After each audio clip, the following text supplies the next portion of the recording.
You are watching Kids TV. वो एक बहुत खूबसूरत जंगल था। चारों तरफ हरे भरे पेड़ थे जिन पर खूब मीठे फल लगे थे। ठंडे और मीठे पानी के ऐसे झरने थे जो किसी आईने की तरह चमकते रहते थे। जंगल के बीच में एक बहुत बड़ी झील थी जिसमें परिंदे नहाते और तैरते रहते थे। इस जंगल का माहौल कुछ ऐसा था कि शेर और बकरी एक ही घाट पर पानी पीते थे।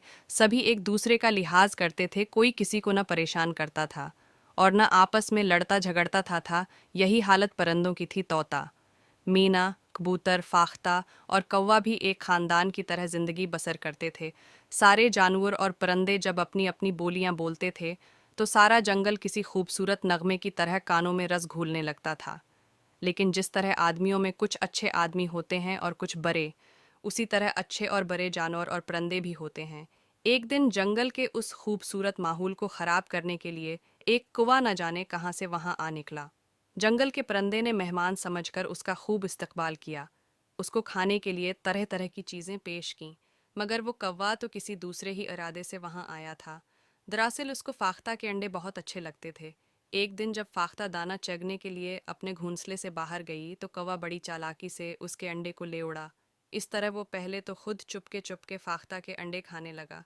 फिर इस डर से कि वो पकड़ा न जाए, उसने ये बुरी आदत जंगल के दूसरे कौवों में भी डाल दी।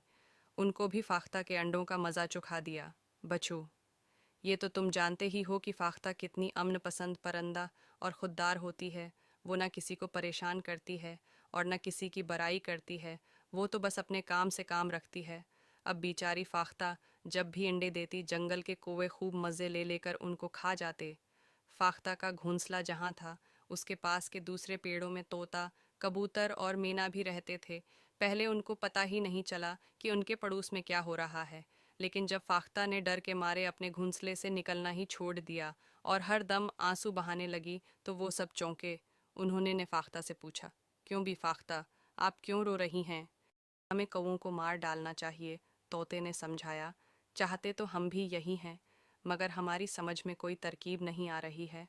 तुम ही कोई रास्ता बताओ।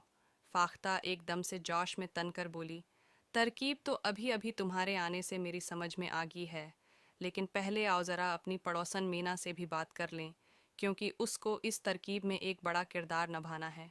मैना पेड़ की ऊंची डाल पर बैठकर बड़े दुख भरे इलाप लगा रही थी।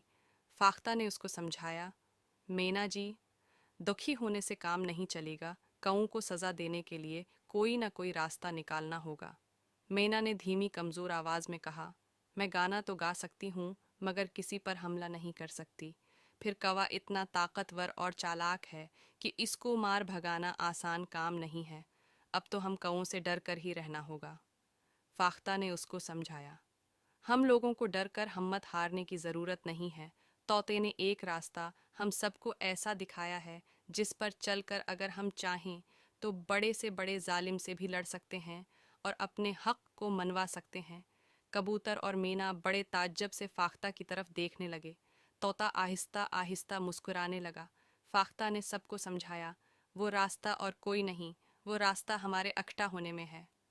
हम अलग अलग तो कमज़ोर और छोटे छोटे दिखाई देते हैं, मगर एक बार हम साथ मिल जाएं तो हमारी एकता की ताकत से कवा तो क्या कोई शेर भी मुकाबला नहीं कर सकता। सब लोग हैरत से फाख्ता की तरफ देखने लगे। इकट्ठे होने के एहसास ने उन सब के दिलों में यकायक एक बजली सी भर दी थी, जैसे वो सब बहुत ताकतूर हो गए हों।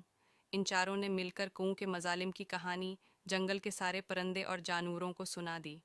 दूसरे दिन जब लालची कुएं इस तरफ आए तो जंगल के सारे परिंदों और जानवरों को एक जगह पर जमा देखकर घबरा गए, और वो कौवा जिसने जंगल के सारे कौओं को बुरी आदत डाल दी थी, जंगल के इत्तेहाद को देखकर वहां से हमेशा के लिए भाग गया।